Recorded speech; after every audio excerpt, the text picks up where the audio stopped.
Eu quero, em primeiro lugar, agradecer ao pessoal que faz a Free Post por esse convite, que me fez pela segunda vez.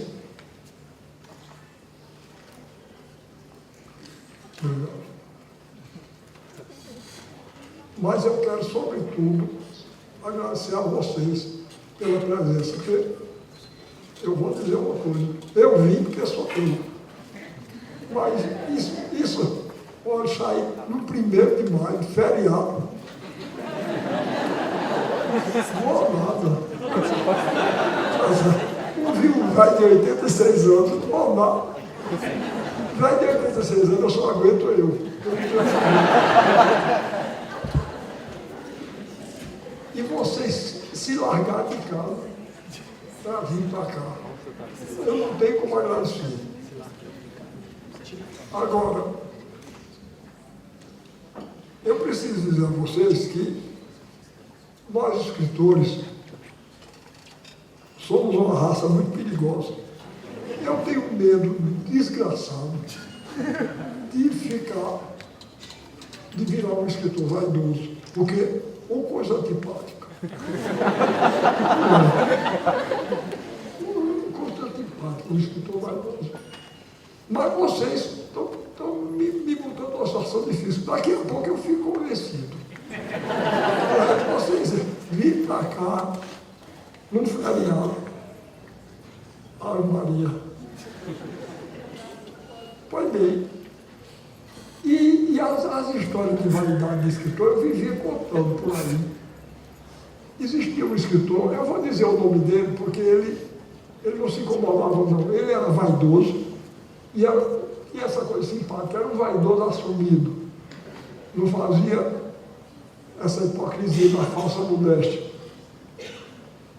Ele se chamava Gilberto Amado, era nordestino como eu, não era paraibano, mas era sergipano, não era paraibano nem pernambucano, era de Sergipe.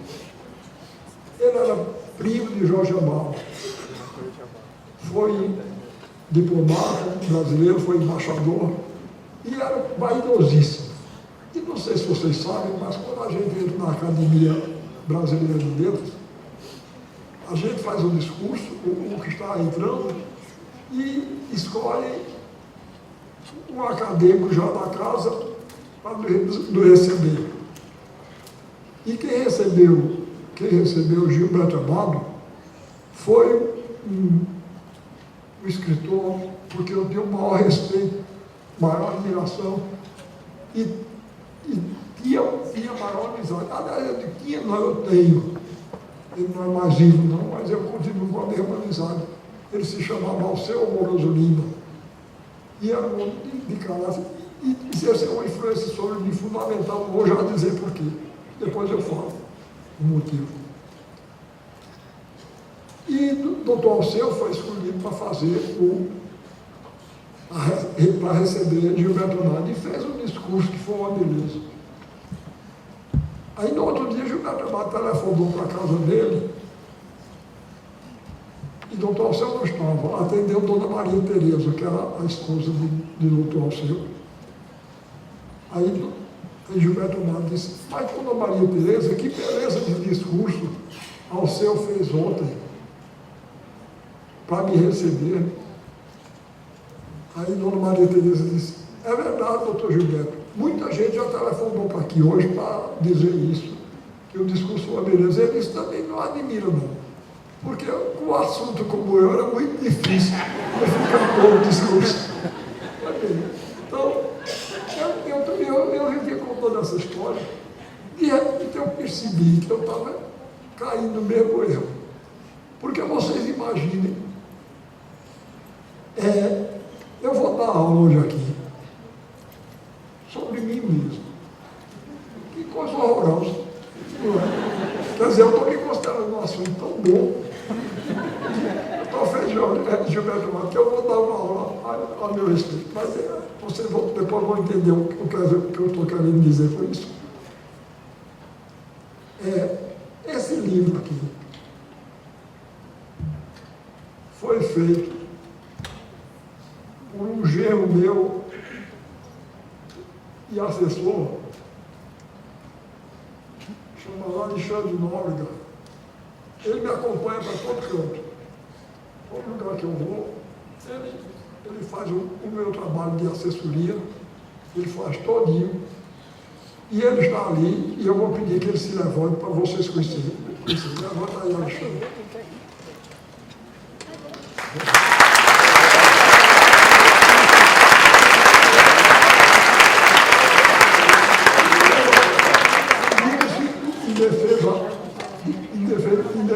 Em minha defesa, que ele fez esse livro escondido de mim.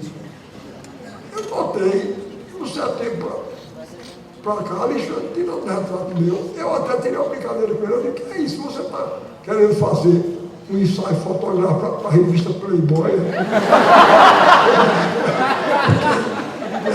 Se for, a única novidade, a única cada fato que eu considero que a revista pode ter se interessado é pela novidade.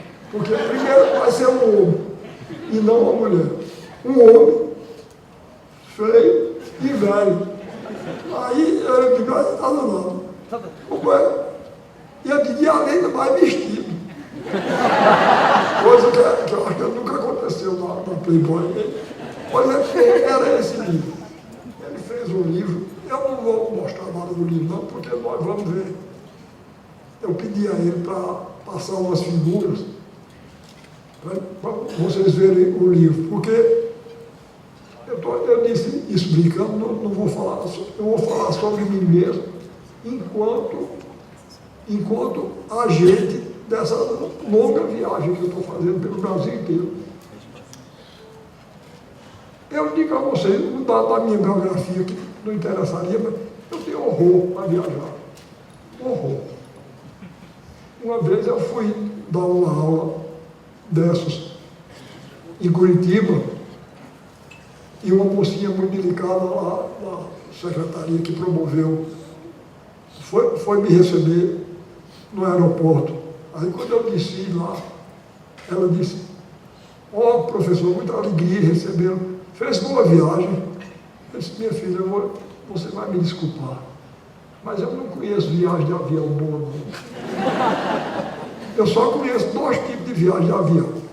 As tediosas e as fatais. Avião é uma coisa tão ruim que a gente reza para a viagem ser tediosa. Porque vocês já viram que viagem, além de tediosa, já viram que viagem agulhenta é viagem de avião. Eu não gosto de viajar de jeito nenhum, mas avião é a pior que tem. Toda vez que eu me sento, a primeira frase que eu olho é aquela que tem escrito: para flutuar, use o assento da poltrona. Flutuar onde? Eu não vim aqui danado, não. Para flutuar aqui agora, desgraçado. Aí, para flutuar, use o assento da poltrona. Pois bem, uma vez, eu, nessas viagens obsessivas que eu estou fazendo, eu fui para Porto Alegre, aí fui subindo Porto Alegre, eu ia para Minas Gerais, ia para Minas Gerais. Aí o avião desceu em Florianópolis, Curitiba, São Paulo, Rio. No Rio, eu aguentando aquilo tudo, aquelas coisas de sempre. Eu não aguento mais não. Eu gosto muito de teatro, sou autor de teatro, gosto muito de teatro. Mas aquela mímicazinha que fazia eu, já vi que coisa que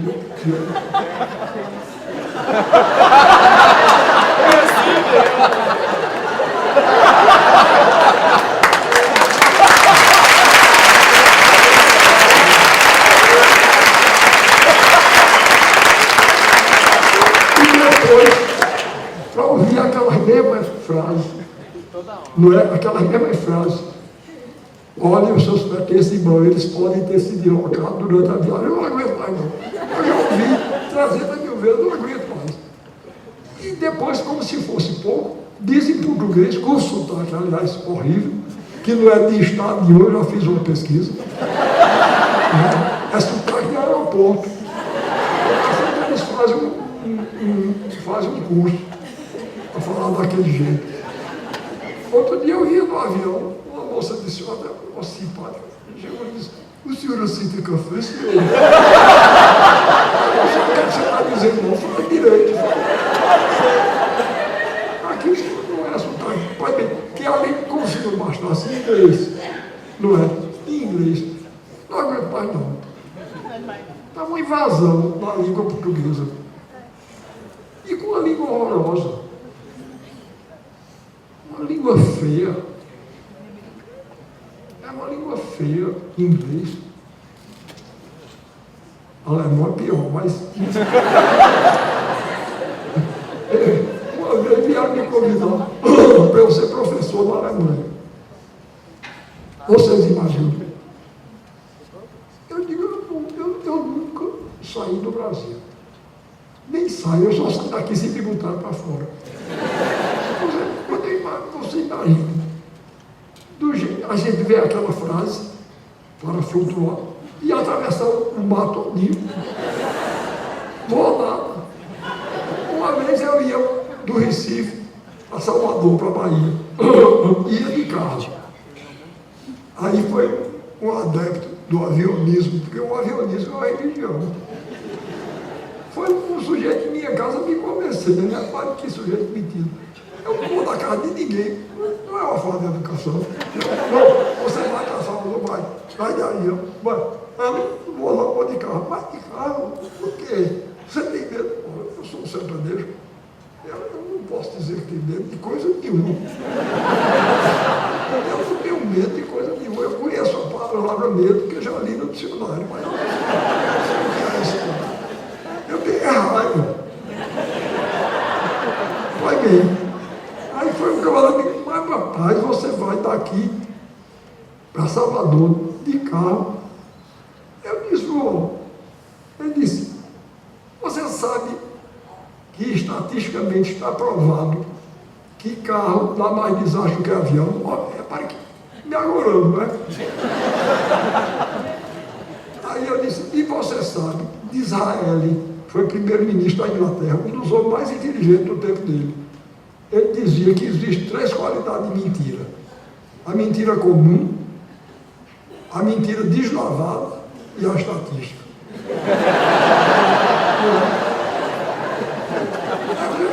Eu quero saber o seguinte, digamos que estatisticamente dê mais desastre de carro do que de avião.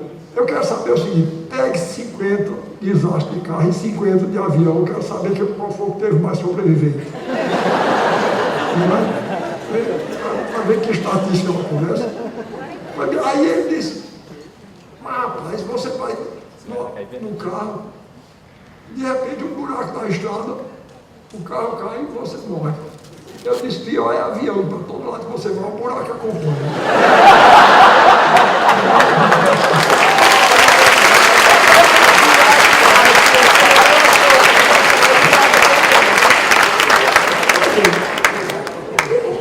Aí eu tenho uma viagem, eu digo, por que é que eu estou viajando tanto? E de repente eu descobri que era um imenso convencimento, meu orgulho. Eu meti na cabeça que o povo brasileiro me encarregou de uma missão, que era essa, defender a cultura brasileira, defender o povo brasileiro e mostrar ao próprio povo brasileiro que nós somos um grande país e um grande povo.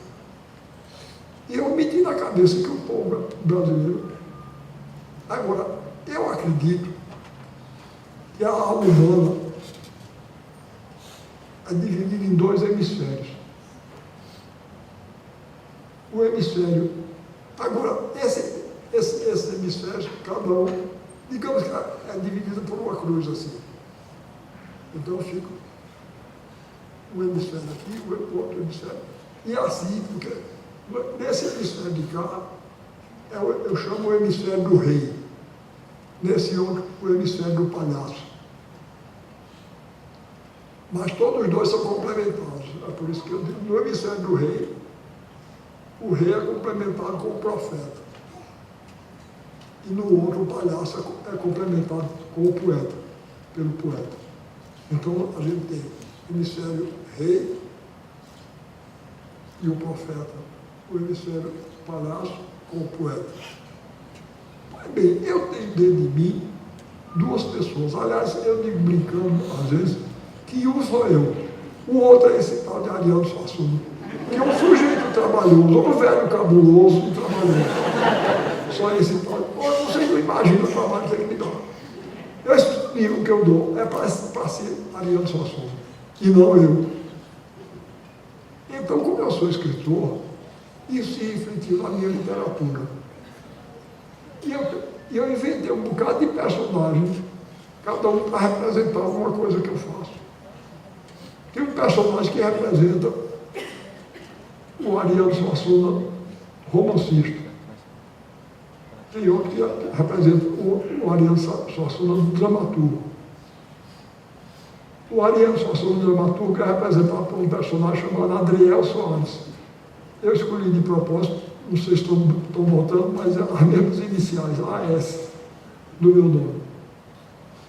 O romancista chama-se Auro Chamini, com SCH também.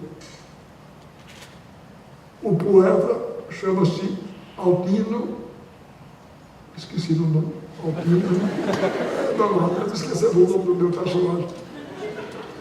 Altino, não lembro. Enfim, mas os dois principais são Antero Saavedra e um cidadão chamado Dom Pantero do Espírito Santo. Dom Pantero do Espírito Santo, Antero Saavedra se veste de claro. Vocês vão ver. Ali, pronto. Ali eu estou vestido de Antero Saavedra. Aqui agora eu estou vestido de Dom Pantero. Essa roupa preta e vermelha. É Dom Pantero do Espírito Santo. Então, quem está falando com vocês não é Ariano Suassuna, não. É Dom Pantero do Espírito Santo. O certo mesmo seria eu uso um colar. Quando eu represento Dom Pantero do Espírito Santo. E minha mulher que está ali, ela coloca. Que aí é que eu fico convencido mesmo. Certo? Quando ela bota aqui. Essa mulher, vocês não imaginam o papel que essa mulher teve e tem na minha vida. Eu comecei a namorar com ela no dia 20 de agosto de 1947. E ainda hoje não acabou, nem vai acabar. A velhice foi paixão à primeira vista e paixão para o resto da vida. A velhice não pode com essa paixão, nem a morte vai poder. Porque a gente vai se manter ali. Vocês não vão acreditar não, mas no dia que eu me encontrei com ela, a Rua Nova, lá no Recife, foi na Rua Nova. A Rua Nova se iluminou de repente.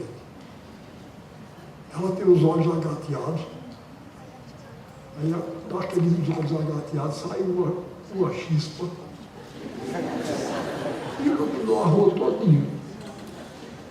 E ela estava, veja bem onde ela estava na calçada da igreja de Nossa Senhora da Conceição. Todo mundo que já viu o Alto da Compadecida, eu sou que foi exibido aqui, pouco antes, né? Sabe que eu sou bajulador de Nossa Senhora. Sou devoto de Nossa Senhora. Só podia ser. Foi um presente que Nossa Senhora me reservou. Estava lá na igreja, essa figura. Foi bem. Até aí, eu era um sujeito travado. Se vocês tiverem a curiosidade de ler minhas primeiras peças, eu só escrevi tragédia. Era mesmo. Porque eu passei por acontecimentos terríveis na infância. Passei por acontecimentos terríveis. Eu tive meu pai assassinado, eu tinha 3 anos de idade. Isso me marcou para o resto da vida. Foi bem, então eu era travado por causa disso, até que eu encontrei Zélia. alguma coisa que estava travada dentro de mim se desatou. E foi ela quem me abriu para o riso, para a beleza e para a alegria do mundo.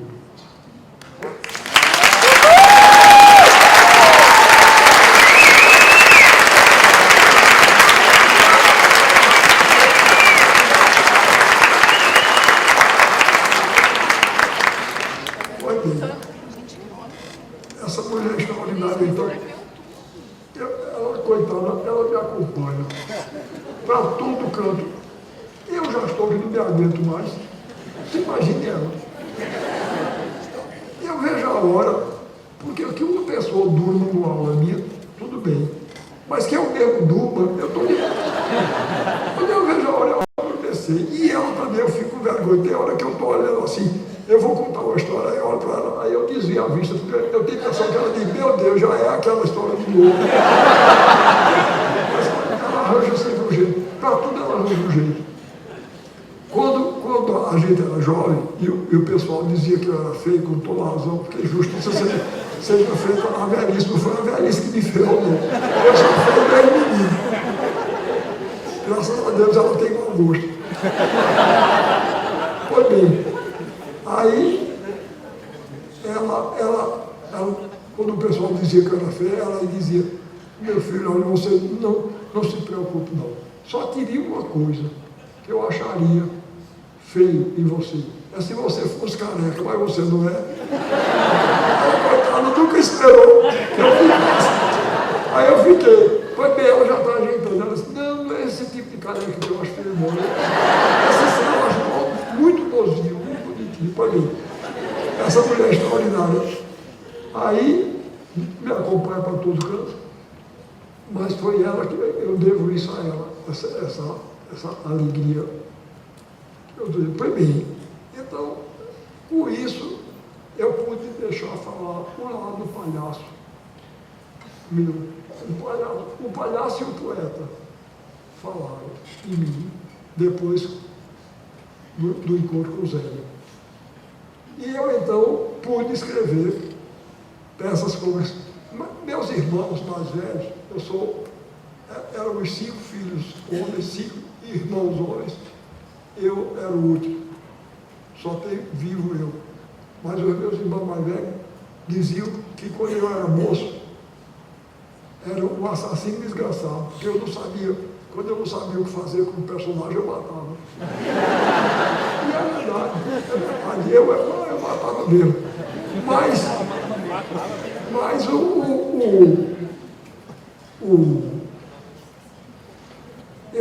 depois eu notei que mesmo depois de eu ficar capaz de rir, depois do meu encontro com ela, eu continuo um assassino. Porque vocês acabam de ver o Alma Compadecida, é a minha peça mais conhecida e é cômica. E morre todo mundo fuzilado. A gente nem nota, mas quer dizer, assassino eu continuo, mesmo achando graça. Foi bem. Então, eu não sei, as pessoas daqui, eu sei que a minha peça, o Alma Compadecida mesmo, é mais conhecido porque passou na televisão.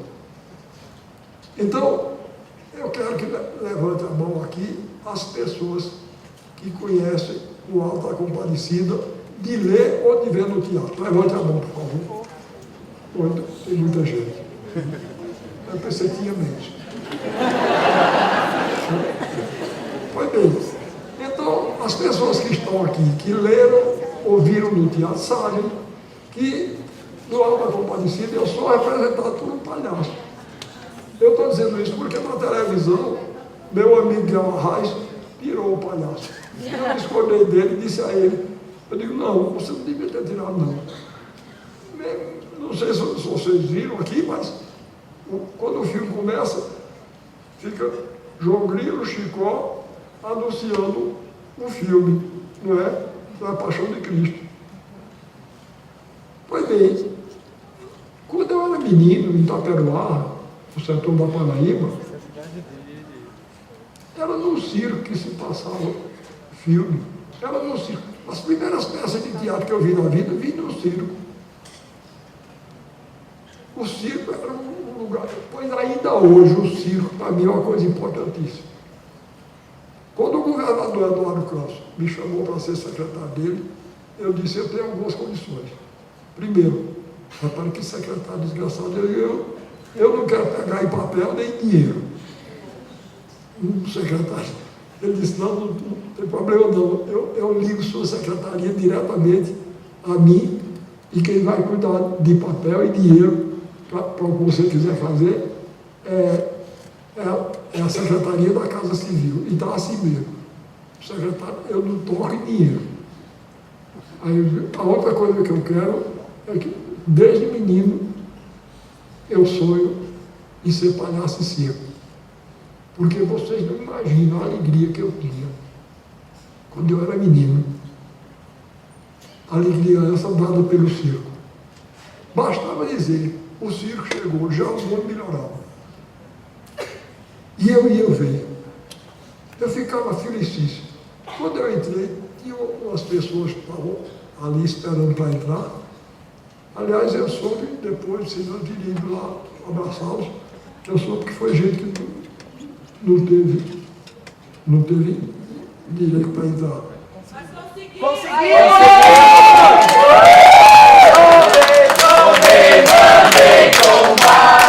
Terra firme no meio do mar.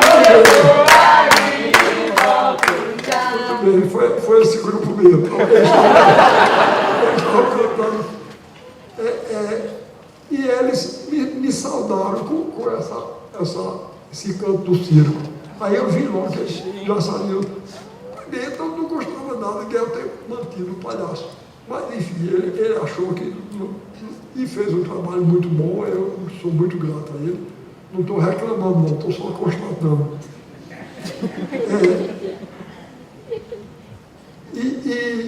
Então eu comecei a dar saída a esse meu hemisfério palhaço, que eu, graças a Deus, tenho o dom do riso. E então eu estou usando, até para me defender, de Ariano Suassuna, tá certo? Quando o escritor Ariano Suassuna começa a se meter a besta, querer ficar convencido, aí o palhaço que eu tenho dentro de mim dá uma cambalhota, faz uma careta para ele e diz, se aquiete, que eu te conheço muito bem.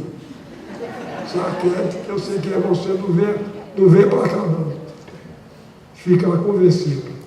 Deus me livre de ficar besta, meu Deus, Deus me livre. Mas eu vou conseguir.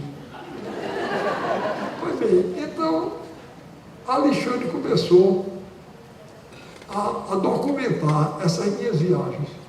Como eu estava dizendo, então, na minha vida, eu tenho duas imagens que são, por assim dizer, complementares, e que viram quatro também, assim como o emissário do rei e o emissário do palhaço viram complementados pelo poeta e pelo profeta.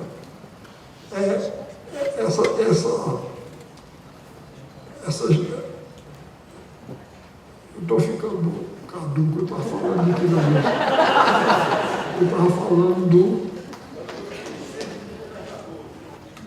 do circo, sim. Aí eu fundei o circo para fazer o trabalho, porque eu notava o seguinte, os secretários de cultura anteriores a doutor Arraes, eu fui secretário de cultura primeiro de doutor Arraes, agora estou sendo do neto dele, Eduardo Campos. Os secretários anteriores não davam importância ao interior. E eu, como menino do interior que sou, e fui, eu sabia da importância do espetáculo, de a gente mostrar ao povo um espetáculo de qualidade. Pois bem, eu me montei em cima de um carro e de um ônibus, ele me autorizou, eu organizei a secretaria é um circo, que se chama Circo da Onça Malhada. E a onça malhada representa o povo brasileiro. Porque eu tenho uma preocupação tão grande com isso, que eu estava conversando com o Rodrigo Falcão um pouco antes de vir para cá, e me lembrei disso e resolvi contar aqui. Eu me preocupo tanto com o nosso povo, que a coisa que eu acho mais bonita do nosso povo é essa variedade. É por isso que eu chamo o circo da onça malhada. A onça malhada é o povo brasileiro. Então, eu tenho uma pequena criação de cabras no setor da Paraíba. Eu tinha um irmão que era um sujeito ótimo, mas ele tinha umas coisas.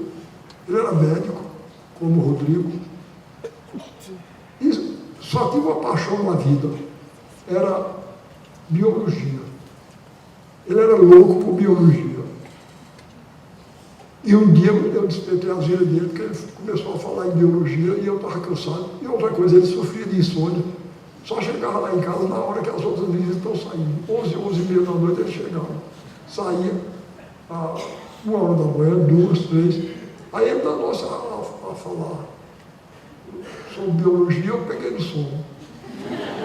De repente eu acordei, a segunda acordei, ele estava de cara feia olhando para mim, ele era mais velho que eu, disse, eu ouço todas as frivolidades literárias que você quer dizer para mim. Agora eu estou aqui conversando num assunto sério, você pega no sono, foi bem. Um dia ele chegou na minha casa, ele chegou, entrou, foi logo dizendo, você pensa que você serve para alguma coisa? E digo uma coisa, isso é jeito de ninguém entrar na casa dos outros, né? Você pensa que você serve para alguma coisa? Você pensa que tem alguma utilidade? Eu disse, peraí, Marco, é isso. Ele disse, olha, eu vou lhe dizer uma coisa. Só existem 3 profissões úteis, realmente úteis. Disse, aliás, 2,5, porque a terceira é meio fracota. São a atividade do lavrador, do criador, e a meia é a do mineiro. Porque você, o que é que você faz? Eu digo, eu dou aula de estética, filosofia da arte, de literatura brasileira, de história da cultura brasileira, faço romance, teatro e poesia. Ele disse, se você parar, ninguém vai notar. Isso não serve para nadinha. Aí disse, agora, se esses 3 que eu estou dizendo pararem, aí você vai ver o bolo que dá no mundo. Aí quando ele saiu lá de casa, eu digo, é mesmo. No outro dia eu vou ter uma criação de cabra. Agora, ninguém pode mais dizer que eu não sirvo para nada.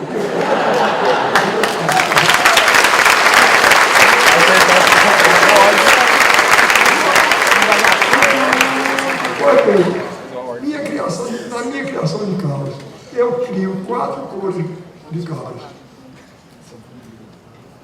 Vermelhas e pardas para representar os índios.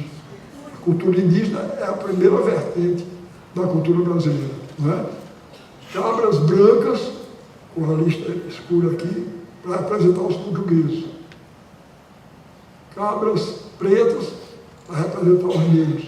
E azuis, os que vieram depois, como Rodrigo, italianos, alemães, japoneses, etc. Os brasileiros descendem disso, porque é isso que me encanta no povo brasileiro. Quando eu chego no lugar como eu estou aqui hoje, que alegria. Eu vejo as mesmas caras simpáticas que eu vi em Curitiba, vi em Belém do Pará, porque eu continuo nessa missão. Agora, quando eu percebi que estava convencido de que o povo brasileiro tinha me encarregado dessa missão, eu está na hora do palhaço dar um salto, né? Aí eu me lembrei de uma história de doido. Eu gosto muito de história de doido. Eu não sei se é por identificação, porque eu tenho um parente chamado Saul, que ele diz, Ariano, na família da gente, quem não é doido, junta a pedra para os dois jogarem no povo. E eu vi que é mesmo, porque repare uma coisa. Deixa eu mostrar aqui.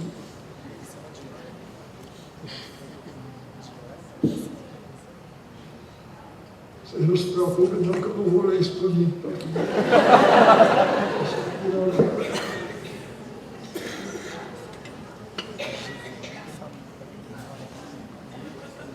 Está pior do que essa. Bolsa de homem da cobra, né? Eu não sei como é que chama o homem da cobra aqui no ar. Cabeluda. Mala de camelô tem coisa que Deus. Pois bem, para todo canto que eu vou, eu carrego essa caixinha aqui, ó. E ela está cheia de pedra. Está vendo? Estou juntando pedra, os dois jogar no mundo. Cada pedra dessa tem uma história. E outra coisa formidável, todas elas me foram dadas por aquela figura que está ali, Zélia. A mais antiga aqui é essa, foi me dada em 1948, a primeira viagem que nós fizemos para Paulo Afonso. Ela se abaixou na beira do Rio São Francisco, e essa pedrinha ela me deu. E eu guardei já aí. Ela já conhece a peça com quem casou, né? Então, depois daí me deu pedra de todo canto. Tem um aqui que é de Minas. Essa aqui é de Minas. É de Tiradentes. Nós dois fomos a Tiradentes. Ela achou essa pedrinha e me deu. E assim vai. Pois bem. Então, aí eu peguei essa história de doido. Disse que uma vez, eu estava dizendo que gosto muito de história de doido, e gosto mesmo. Eu gosto que eles têm um ponto de vista original para tudo, não é? Um ponto de vista original. E os escritores têm que ter também. Os doidos, o doido oficial de Taperoá. Porque Taperoá tem o doido oficial. E é um cargo, porque eu já notei, quando morre um, aparece outro. No meu tempo se chamava Manuel Bento, depois ele morreu, esse menino Isaquinho, o que veio depois dele. Pois bem, Manuel Bento, um dia, o sol do Cariri, que é a minha região, lá no setor da Paraíba, é um sol de lascar. Aí estava um sol danado, 11h30 da manhã para meio-dia, e Manuel Bento, um vidro encostado numa parede, num muro branco que tem lá grande, Manuel Bento, do jeito que ele estava ouvindo. Aí passou uma pessoa,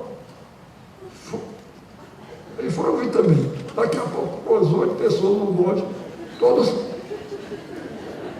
Aí um perdeu a paciência e disse, Manuel Bento, mas eu não estou ouvindo nada. Ele disse, desde manhã que está assim. É ótimo isso. Aí ele, então disse que no hospício, e um doido passou pelo outro. Aí o primeiro disse, rapaz, cadê a continência? Aí o outro disse, continência por quê? Por que eu vou lhe fazer continência? Ele disse, porque eu sou o imperador Napoleão Bonaparte. O outro disse, deixa de tua conversa, rapaz, tu és lá Napoleão, tu és lá imperador, quem foi que nomeou imperador? Aí o primeiro doido disse, Jesus Cristo. Aí o outro disse, eu.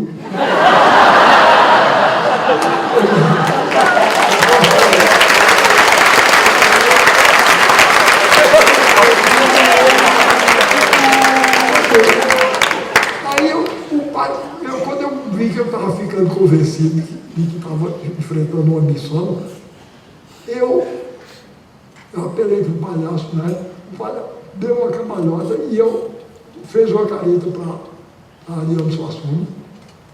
E então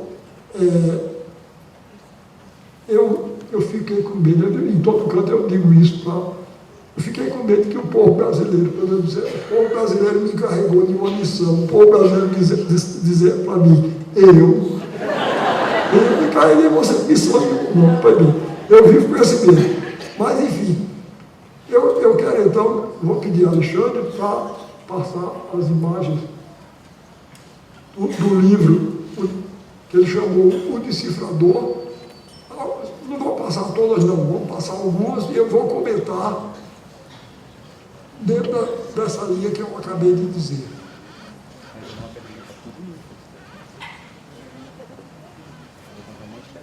É aqui que vai passar, é? Eita. Não. Peraí. Essa não é a primeira, não, é? Passa aí. Pronto. Olha aí. Essa Euclides da Cunha, de Luiz Setores. Olha aí, eu estou vestido e eu tenho a chavedra aí dessa. Eu não sei se está dando para ver, mas lá atrás tem um rochedo, uma pedra sertaneja, um aglomerado de pedras, que parece um castelo, estão vendo?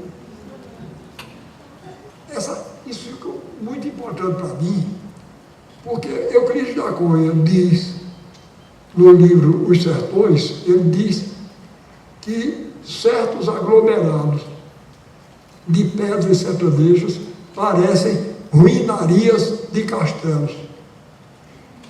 Ruinaria de castelo. Pois bem, essa imagem, que eu tenho a casa e eu com o castelo, e a estrada com o circo. Isso é fundamental para se entender meu trabalho de escritor. Pois bem, repare como parece um castelo. E a palavra castelo, para mim, é importantíssima. Vejam bem, para mim, castelo não são essas imitações ridículas que andam fazendo por aí, não. Castelo antes de mais nada, essas pedras sertanejas, ou então fortalezas, essas fortalezas extraordinárias que se fizeram no nosso país todo. Porque eu acho que a cultura brasileira tem três vertentes. A vertente rupestre e indígena, a barroca e a popular. Para mim são as três grandes vertentes da cultura brasileira. Então, aquela maravilhosa pedra que vocês estão vendo ali, se você entra embaixo dela, do lado de lá, tem uma gruta cheia de pinturas rupestres. Isso é no município de Pernambuco, chamado Buíque. E esse lugar chama-se o Vale do Catimbau. E aquele castelo que está lá de pedra, feito pela mão da natureza, ou de Deus, por baixo desse sítio arqueológico. Então, juntam as duas coisas. Um castelo. Então, o castelo, às vezes, na cultura brasileira, às vezes é uma obra arquitetônica, pictórica e escultórica. Escultura, pintura e arquitetura. Mas, às vezes, o castelo é também um gênero literário. Estão entendendo? Os cantadores, quando cantam um com o outro, vocês já ouviram falar isso, que os cantadores do Nordeste cantam em desafio com o outro. Quando eles estão cantando em desafio, um procura erguer o seu castelo e o outro procura derrubar o castelo do outro. Pois bem, quando eu vi isso, percebi aquilo que eu via desde menino, eu comecei a encarar a minha obra como um castelo. Toda obra que eu faço, seja de teatro, seja de romance, seja de poesia, sendo que onde está isso mais claro é desse último que eu estou escrevendo. Eu estou escrevendo um romance chamado Romance de Dom Pantero no Palco dos Pecadores. O palco dos pecadores é o mundo. E ao mesmo tempo é o palco do teatro, onde eu estou agora. Porque eu não sei se vocês já repararam, mas todos os grandes personagens de teatro são grandes pecadores. A ponto de que se acabar o pecado, como São Paulo disse que ia acabar, se acabar o pecado, acaba o teatro. Mas vejam, Hamlet, Macbeth, é tudo criminoso. Não é? É uma coisa terrível. Foi bem. Então, como eu vinha dizendo, os cantadores têm a obrigação. Houve dois grandes cantadores do Nordeste, um chamado Inácio da Catingueira e o outro chamado Romano do Teixeira. Pois bem, aí eles estavam cantando em desafio e Romano então fez um verso dizendo, eu vou ver se eu me lembro, ele disse, Inácio, tu me conheces e sabes bem quem eu sou. Eu posso te garantir que a Catingueira ainda vou, a Catingueira era a terra de Inácio. Vou derrubar teu castelo, que nunca se derrubou. Aí Inácio da Catingueira disse, as paredes do castelo têm 100 metros de largura e do nível para baixo mais de 30 de fundura. Aí disse, todo o castelo é cercado por um fosso bem profundo. Existe lá um cachorro, e um cachorro feroz, cujo nome é Iracundo. E uma cobra gigantesca que devora todo mundo. Aí Romano disse, para tudo que lá tiveres, eu tenho remédio de sobra. Eu dou veneno ao cachorro, meto o cacete na cobra, derrubo-te a fortaleza, escangalha a tua obra. Não é bom?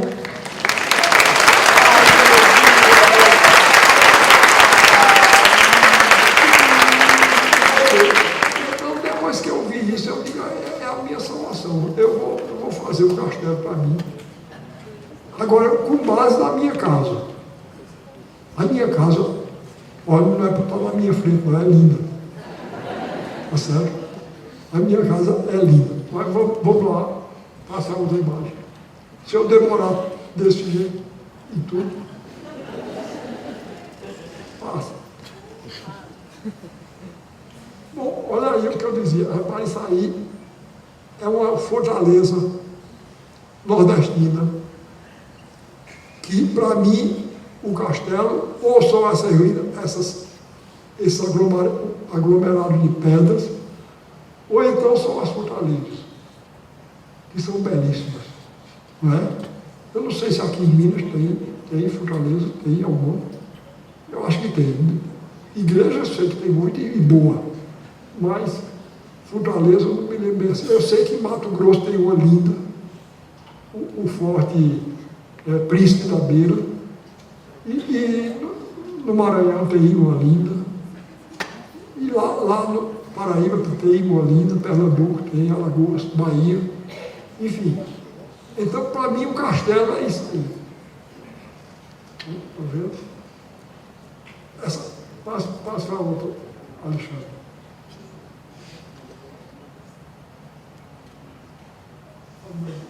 Sim, olha ali, a iluminada do Igataí, olha lá, isso é uma pedra que tem na Paraíba, na região agreste da Paraíba, na minha terra.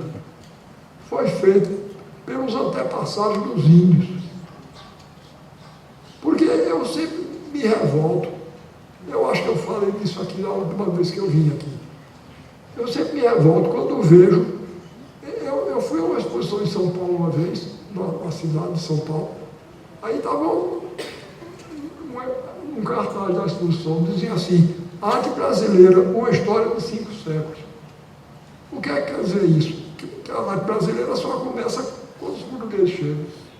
E esse passado aí, olha aí a escultura de primeira classe, feita 2000 anos antes da chegada dos portugueses. Estão vendo? Foram os antepassados que fizeram. Vá adiante.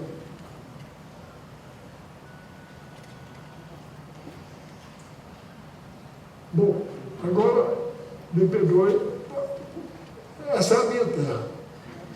É para você, isso é Taperoá. Está vendo?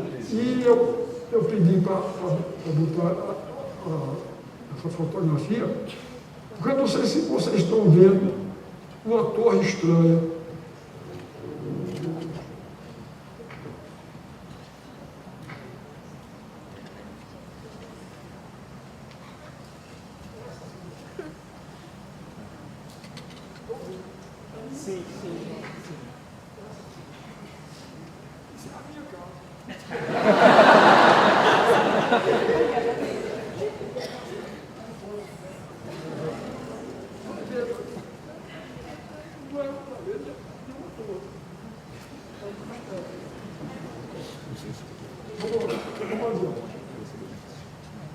conhece Granulé, mas infelizmente o mau gosto andou destruído. Isso aí o que é, Alexandre? É aquele grupo que você viu na Paraíba.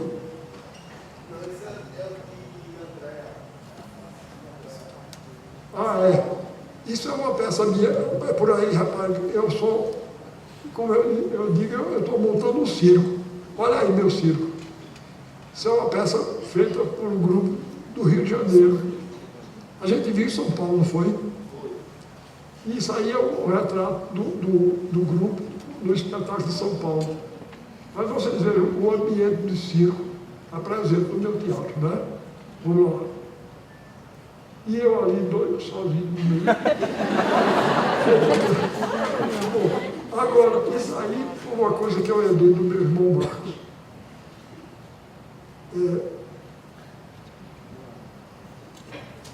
Outra coisa que eu vou tirar da bolsa.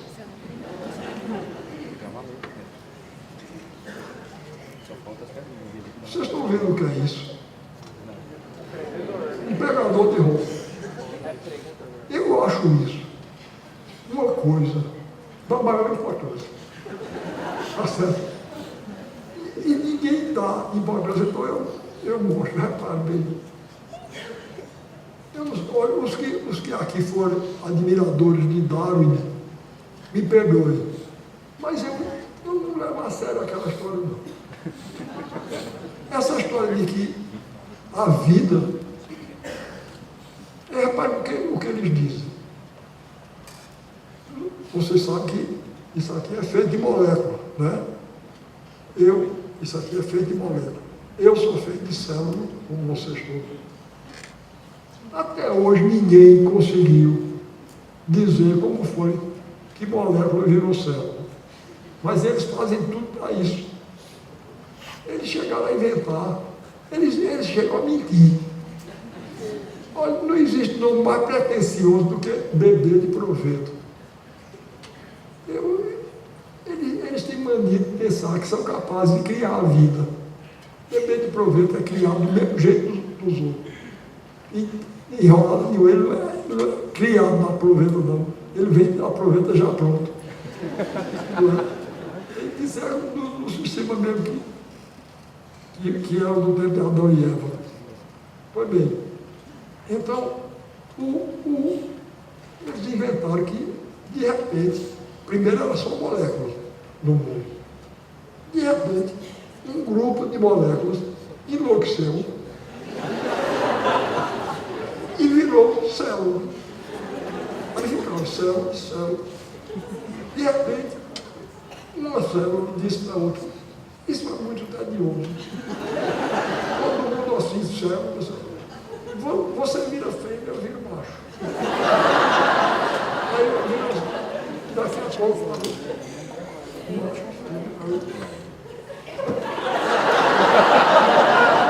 aí, peixinhos.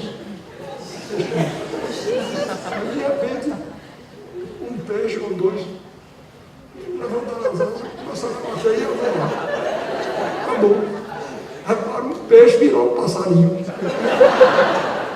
Aí, depois o passarinho disse, esse negócio de viver só com 2 pés, não dá bom não. Aí, foi assim, foi subindo, até que chegou no macaco. Pois bem, olha, um dos teóricos do marxismo, Engels, o Manifesto Comunista foi escrito por Marx e Engels. Engels, filósofo sério. Um dia eu cheguei numa livraria, estava um livro dele. Sabe como era o título do livro? A humanização do macaco pelo trabalho. Na mesma hora, o palhaço que tem dentro de mim disse, esse homem eu não leio mais nunca. Porque o sujeito acreditar que o macaco trabalha até chegar a virar gente, esse sujeito eu não acredito nisso de jeito nenhum. Para mim, macaco é macaco mesmo, de jeito a gente. A humanização, o macaco trabalha. Aí eu fiquei pensando comigo, olha, repare, isso aqui é uma coisa que ninguém presta atenção. Mas o prodígio de inteligência, infelizmente a gente não sabe o nome do gênio ou da gênia que inventou isso. vendo como é? 2 pedacinhos de madeira, um ferrinho dobrado aqui. Você aperta aqui, ele abre. Você solta, ele fecha. Rapaz, isso...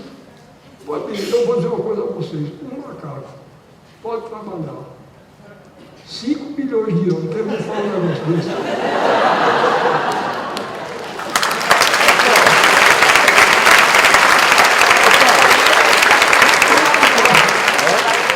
Quanto mais uma Divina Comédia, né? Ou Crime e Castigo de Dostoiévski, vai dar. Isso aqui é coisa, então, olha, no outro lugar do Brasil, acho que isso foi até no Pará. Eu mostrando isso. Todo canto que eu vou cair, passa no chão. Olha aí, bom, aí eu comecei a agradar os mineiros. Aqui é um grupo de mineiros, um grupo popular que eu encontrei, a gente encontrou do Rio, foi Curitiba, né?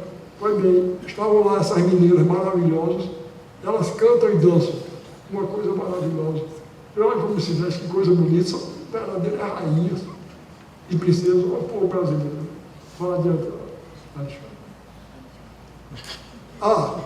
Isso aí,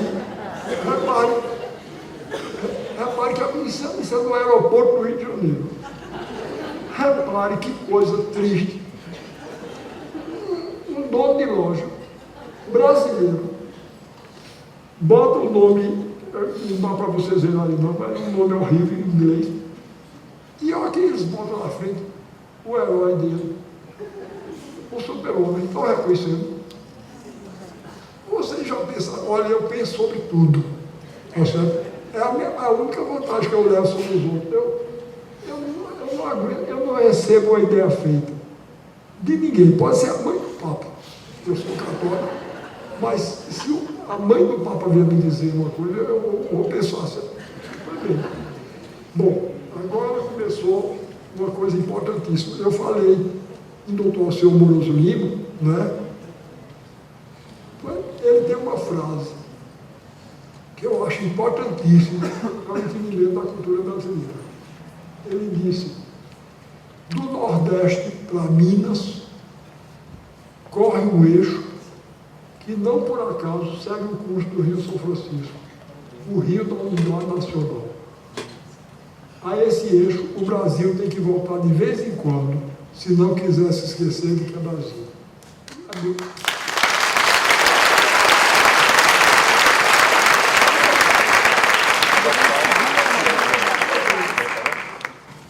Eu acho que essa frase dele é mais importante ainda, porque ele não era nem nordestino nem mineiro. Era um grande brasileiro, nascido e criado no Rio. E por falar nisso, ele falava um português, não tinha aquele sotaque horroroso que a gente ouve, não. Ele falava um português que era uma beleza. Porque outro dia vieram me convencer que aquele sotaque. Outro dia eu estava vendo na televisão, uma moça sentada assim, aí entrava um rapaz, ela dizia: você? Aí o rapaz disse: isso não é distradinho. Foi bem. Um dia um camarada foi na minha casa, a primeira vez que foi um camarada na minha casa, me pedir para fazer um trabalho na televisão. Para eu ceder uma peça minha para a televisão. Aí eu disse: olha, eu cedo, mas eu quero dizer uma coisa, eu estou vendo o jeito que a televisão anda, e do jeito que ela anda, isso é muito tempo, foi em 1960 e pouco. Aí eu disse: do jeito que a televisão está andando, um de nós dois vai, para a gente fazer um trabalho junto, um de nós dois vai ter que mudar o passo. E eu vou logo avisando que não sou eu, não. Aí ele disse: o que é que você chamou mudar o passo? Eu disse: por exemplo, eu não admito que vocês façam um trabalho meu, aquela caricatura ridícula do sotaque nordestino. Porque eu vi uma novela uma vez, uma atriz até boa que eu acho, Renata Sorrah, ela fazia uma nordestina, ela falava assim, disse: Marina, minha filha, você pode me dar pirueta.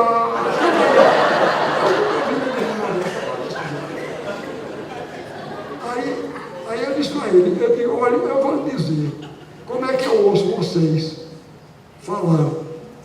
Eu estava sabendo que o doutor Alceno é outra coisa. Eu vou dizer como eu ouço os cariocas falarem.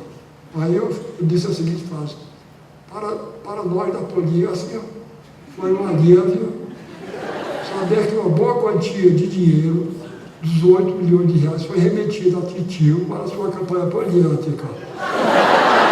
Eu ouço vocês falarem assim, mas evidentemente se eu for escrever uma peça, botar um carioca, eu não vou botar isso, que isso é uma caricatura. Pois é o que vocês estão fazendo. Aí ele disse, mas você não vai querer que um motorista fale como o Rui Barbosa. Está dizendo isso não. Não disse isso não. Você não sabe nem se vai ter motorista no trabalho que eu vou fazer. Ele disse, mas assim, se você vai exigir dessas coisas, desse jeito tanto, a gente vai terminar não fazendo o trabalho. Eu dizia, eu não estou querendo fazer o trabalho. Você é que vai. Eu estou aqui quieto na minha casa, você que vem de lá. E o caminho da porta é por ali. Pode aí, 30 anos depois, meu amigo Luiz Fernando Carvalho, esse sim, um grande homem, um grande artista, foi lá para me pedir para fazer um trabalho. Eu não precisei dizer nada, ele já vinha com tudo pronto. Eu quero música do Quinteto Armorial, que eu tinha proibido música de guitarra. É outra coisa que eu não admiro. Mas quando eu vi essa frase do doutor Alceu, repare como ela é honrosa para nós, nordestinos e mineiros. Aliás, eu sou cavaleiro, porque eu escrevi um artigo em São Paulo, na cidade de São Paulo, foi publicado lá, e eu dizendo que já que ele teve essa grandeza de não sendo nordestino nem mineiro, dizer essa frase, nós, nordestinos e mineiros, tínhamos a obrigação moral de dizer, mostrar que o eixo não se esgota aí não, porque ele se prolonga para o norte até a Amazônia e desce para o sul até o Rio Grande, e ele faz uma cruz como a outra, porque ele também sai do nordeste e vai até o centro-oeste. É isso que é grande no Brasil. Foi bem, aí quando eu li essa frase dele, eu comecei a pensar qual era a expressão plástica da ponta mineira do eixo. Aí eu disse a mim mesmo, é Congonhas, é o santuário de Congonhas, com as esculturas do Aleijadinho. 12 profetas esculpidos em pedra, qual é a pedra? Foi bem, repare. Outro dia, uma pessoa aí considerada importante na cultura no Brasil, aí ele deu uma entrevista dizendo que me admirava pela minha defesa da cultura brasileira, mas ele preferia a americana. Aí eu disse, pois aceito meus pêsames. Porque me diga uma coisa, mostre um escultor americano a importância do Aleijadinho. Mostre. Mostra um músico da importância de Vila Lobos. E não. Eles são militarmente e economicamente mais fortes do que o Brasil. Mas culturalmente a gente está lá em cima e eles estão lá embaixo.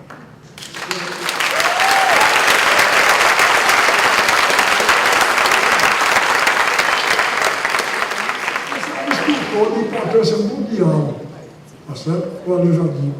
Então eu comecei a considerar, agora repare bem, atrás, 2 torres da igreja barroca, tá vendo?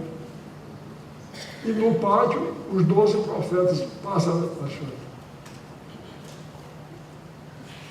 Outro retrato meu da fronte, aquele medalhão esculpido, passe olha aí o profeta. Eu tirei o retrato vestido de Antônio Saavedra e junto do profeta. Pois bem, aí desde que eu percebi isso, eu comecei a querer fazer, apoiado primeiro por Dr. Arraio e agora por Eduardo Campos, eu comecei a fazer um santuário Veja se eu tenho juízo. Eu não tenho medo, não. Meu primo Saúl tem razão. Para que doidice. É nisso no sertão.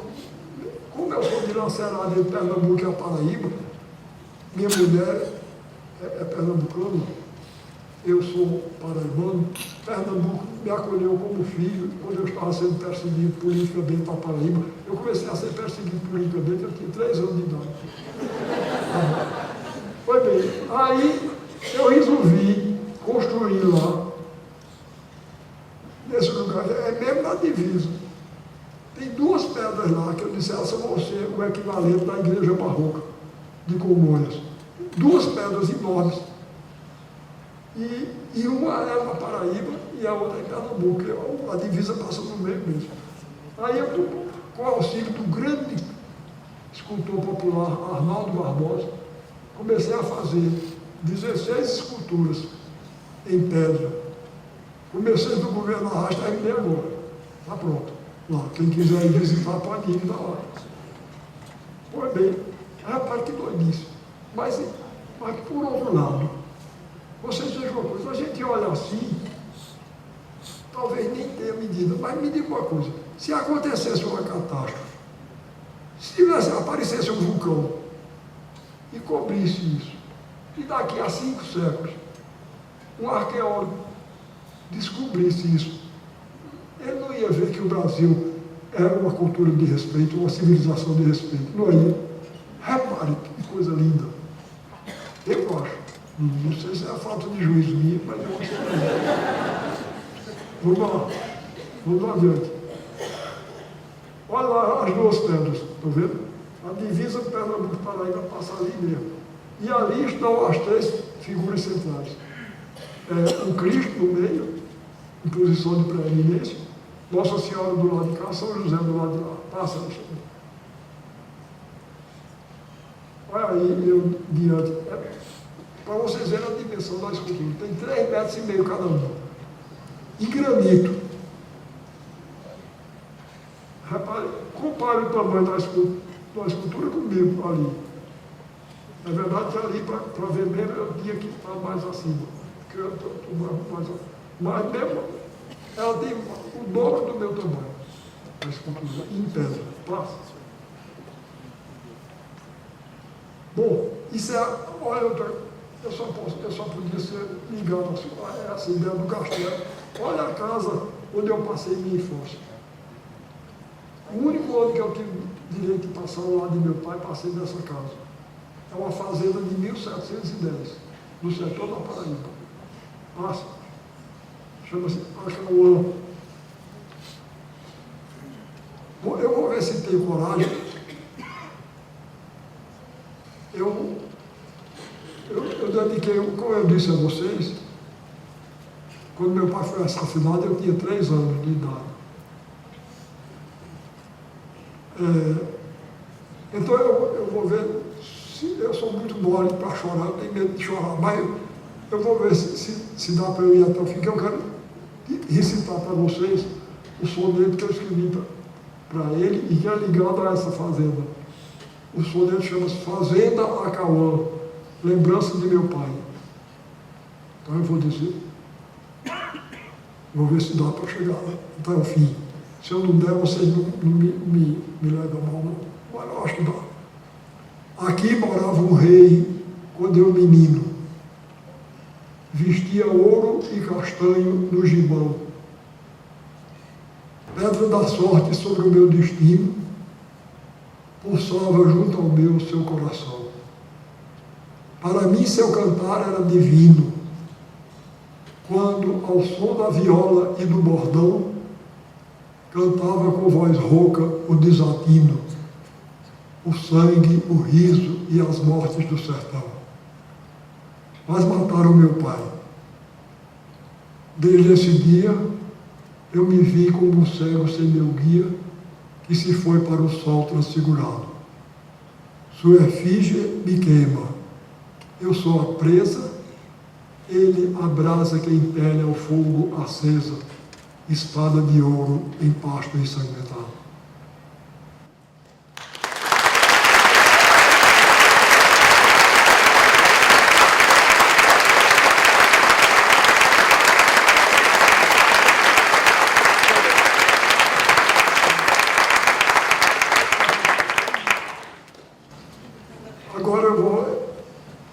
gente aliviar esse peso, eu vou lançar a mão do palhaço novo. Eu insisto desde muito moço que eu sou poeta. Ninguém me conhece, eu sou mais conhecido como dramaturgo, menos como romancista. E como poeta eu sou desconhecido. Apesar disso, eu considero minha poesia a fonte profunda de tudo que eu faço, tudo que eu escrevo. Pois bem, aí uma vez eu cheguei no Rio de Janeiro e dei uma entrevista, aí dizendo isso, que eu me considerava poeta, e que meus amigos teimavam que eu não era poeta. Aí recitei um soneto que terminava dizendo: meu coração é um almirante louco que abandonou a profissão no mar. Aí um camarada que não gosta de mim no Recife deu uma entrevista dizendo: Ariano Suassuna insiste em ser poeta, mas pela amostra que ele deu agora no Rio de Janeiro, ele é muito ruim, porque olha os versos que ele fez: meu coração é um almirante louco que abandonou a profissão no mar. Aí eu dei uma entrevista dizendo: não, tudo bem, eu concordo com ele, eu sou um poeta muito ruim, mas esses dois versos que ele citou como exemplo de poesia ruim, não são meus, não, são Fernando Pessoa.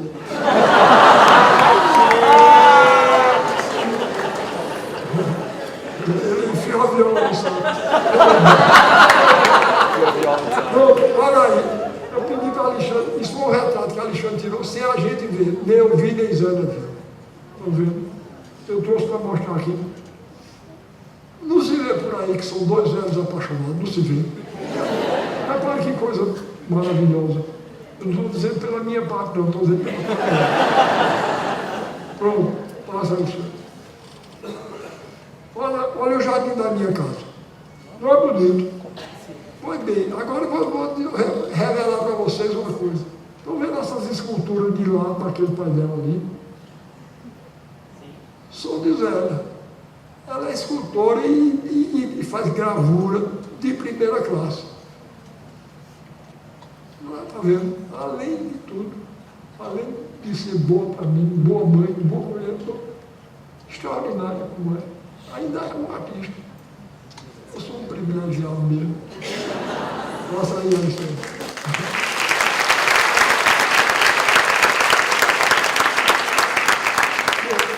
Isso aqui,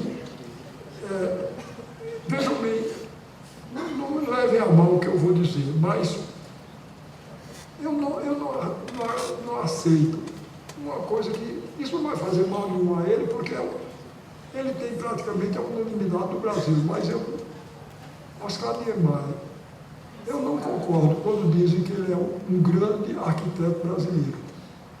Eu digo, ele pode ser um grande arquiteto, mas brasileiro não é não. Eu acho a arquitetura de Niemeyer uma arquitetura sem cor, sem vida, muito diferente do povo brasileiro. Essa onça malhada que é o povo brasileiro.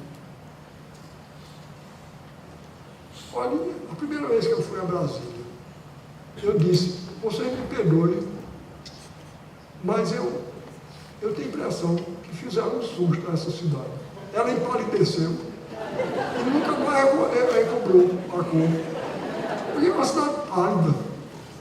Eu digo sempre, então agora mesmo eu estava brincando com o Rodrigo ali, eu disse, ele falou que eu não, foi outra pessoa, disse para mim e para ele, que eu tinha uma energia tão grande que eu ainda ia viver 20 a 30 anos. Eu disse: não se preocupe em marcar data não, que eu não pretendo morrer não.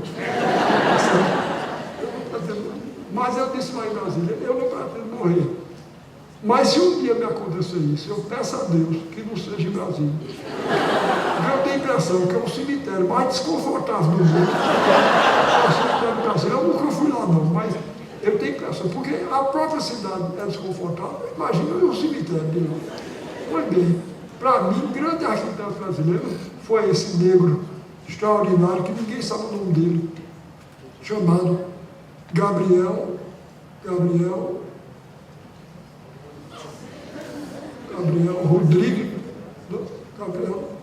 Rodrigues dos Santos. É o nome dele. um negro, filho do negro e de uma índia, analfabeto, só se alfabetizou adulto. Um menino ensinou a ele, pegou a cartilha dele, do menino, e começou, aí o resto ele fez sozinho. Uma figura extraordinária. Até o que ele escreve, ele disse assim, eu era analfabeto, e não aprendi com ninguém não, aprendi com a ventania. Olha que coisa bonita, aprendi com a ventania. Aí ele começou a fazer uma casa, aí ele disse que sonhou com a casa. Ele é lá de um lugarzinho chamado São Pedro de Aldeia, de Cabo Frio. Pois bem, aí ele começou a fazer a casa e incrustar com cerâmica, vidro quebrado. Ele disse, eu tenho uma coisa estranha em mim, me dão um jarro, eu não acho graça nenhuma do jarro, eu quebro o jarro, pego os pedaços. E ele vai cravando na parede. E ele foi fazer, como ele chamava, flores de pedra. Ele disse, eu queria fazer flores de pedra, porque eu queria que a chuva batesse na minha casa e não desmanchasse. Então vejam que beleza é a casa dele. É uma maravilha. Eu tenho para mim que os arquitetos brasileiros deviam olhar para essa casinha, a Casa da Flor, lá em São Pedro da Aldeia, como eu olhei para o folheto. Eles têm que partir disso para fazer uma arquitetura brasileira. Como eu li o folheto, e para fazer um teatro brasileiro. Estão entendendo? Isso aí sim, isso é a arquitetura brasileira. Olha, eu dou importância enorme aos poetas populares. Porque eu vou dizer uma coisa a vocês. Eu li um livro de Camus, Albert Camus, O Mito de Sísifo. É um livro importantíssimo. Eu sei que ele vai estar sendo homenageado, não é? Por essa feira. Não está sendo? Sim. Camus, né? Pois bem. Eu gosto muito dele também. Eu não gosto de Sartre, mas de Camus eu gosto. Pois bem, o Mito de Sísifo começa com a frase, muito, literariamente muito bonita, mas que filosoficamente, a meu ver, está errada. Ele diz, o único problema realmente sério da filosofia é o problema do suicídio. O suicídio realmente é um problema seríssimo. Mas, eu vou dizer que está errado, porque o suicídio é apenas um aspecto do problema maior, que é o problema do mal, da dor, do sofrimento humano. Eu sou religioso, mas eu reconheço que esse é um pensamento que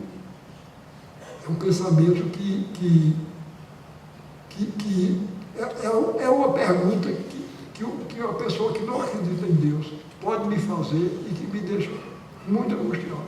Eu tenho convicção de que eu vou saber a solução dela, mas depois de muito. É o problema do porquê. Pois bem, o poeta popular, meu conterrâneo paraibano, extraordinário, chamado Leandro Gomes de Barros. O Leandro Gomes de Barros escreveu 3 sextilhas. Sextilha é um verso usado pelos cantadores. Esse verso de Romano que eu disse sobre o castelo é em sextilha. Pois bem, ele fez 3 sextilhas, que para mim resume melhor do que Camus. Resume o problema central da filosofia, que é o problema do mal. Repare, eu vou dizer 3 sextilhas e faço um acordo com vocês. Eu quero saber se vocês me dão razão. Se vocês não gostarem, vocês permaneçam como estão. Agora, se gostarem, me dê um sinal de que gostaram para eu saber. Então, eu vou dizer o que eu disse. Se eu conversasse com Deus, iria lhe perguntar por que é que sofremos tanto quando viemos para cá? Que dívida é essa que a gente tem que morrer para pagar? Perguntaria também como é que ele é feito, que não dorme, que não come e assim vive satisfeito. Por que foi que ele não fez a gente do mesmo jeito? Porque existem uns felizes e outros que sofrem tanto, nascendo do mesmo jeito, vivendo no mesmo canto. Quem foi temperar o choro e acabou salgando o pranto? Não é uma beleza, não?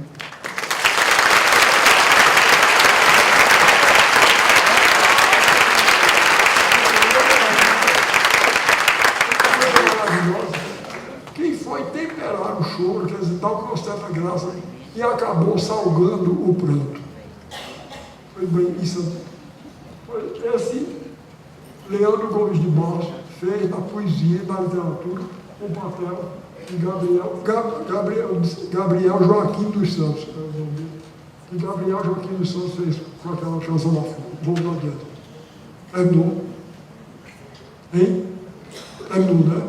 Bom, então, vocês desculpem, eu falei coisa demais e demorei vocês, mas eu termino essa parte aí, mas eu vou querer dar uma palavra, porque hoje de manhã, além de Rodrigo, eu conheci um escritor chamado Antônio Geraldo Figueiredo Ferreira.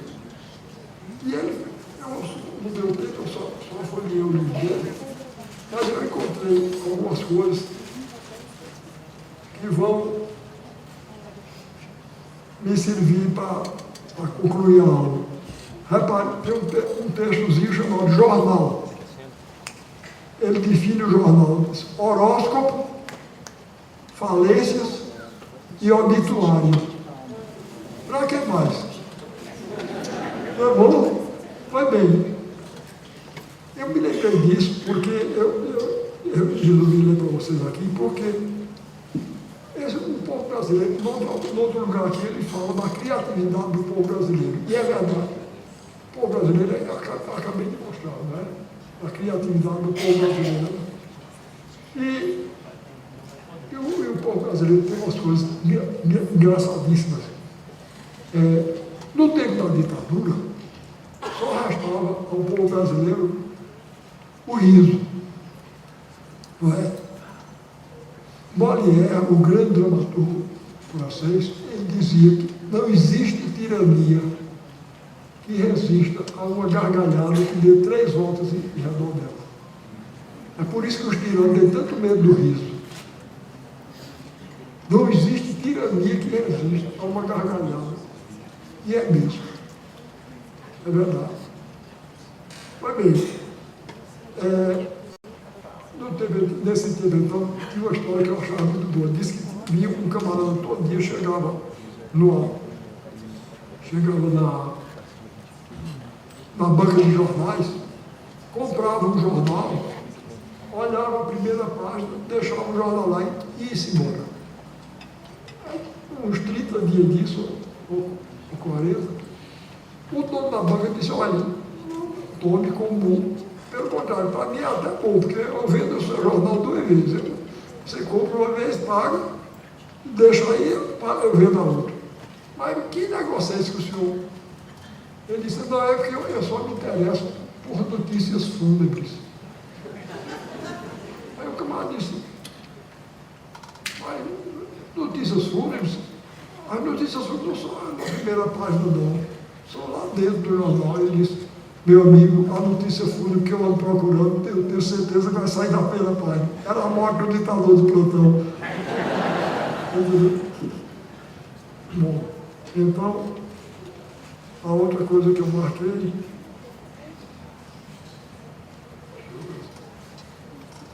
eu marquei várias coisas, mas eu queria fazer referência especial a ela.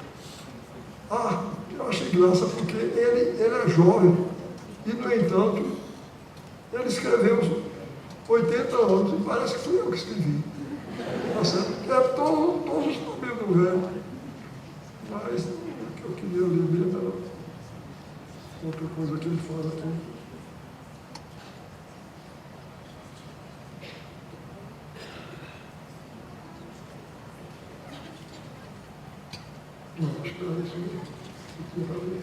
Pois bem, eu não sei se ele está aqui.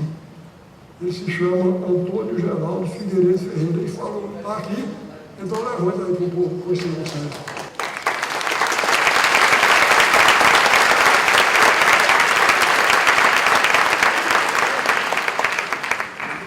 Pois bem, para terminar, eu sou um contador de história doente.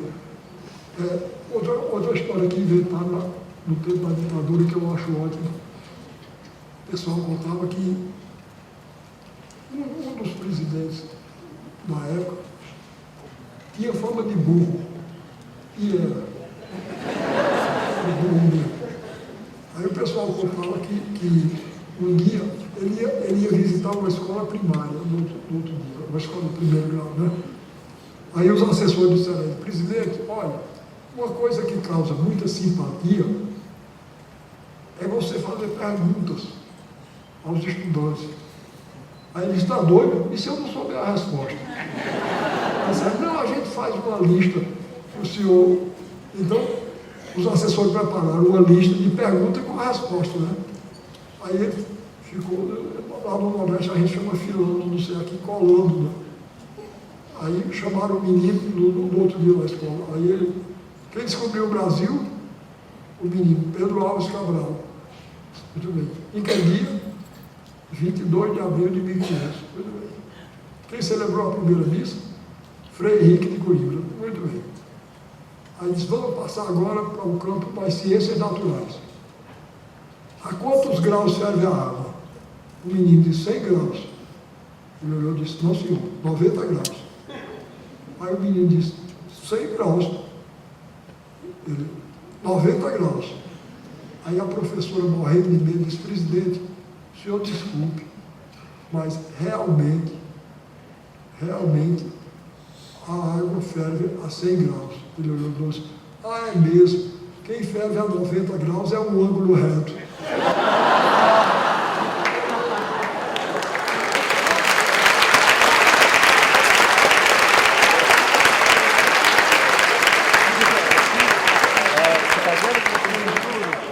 Então, agradecendo novamente a presença de todos, agradecendo a direção da Frupost, eu peço desculpa pelo desarrumar das minhas palavras, me prolonguei demais, eu sei, mas eu queria mostrar a vocês isso, tudo que eu disse sobre o Brasil, e de maneira que eu quero dizer, me acusam de ser xenófobo, ser contrário aos estrangeiros. Não sou, não. Eu seria até um ingrato se fosse contra as culturas estrangeiras.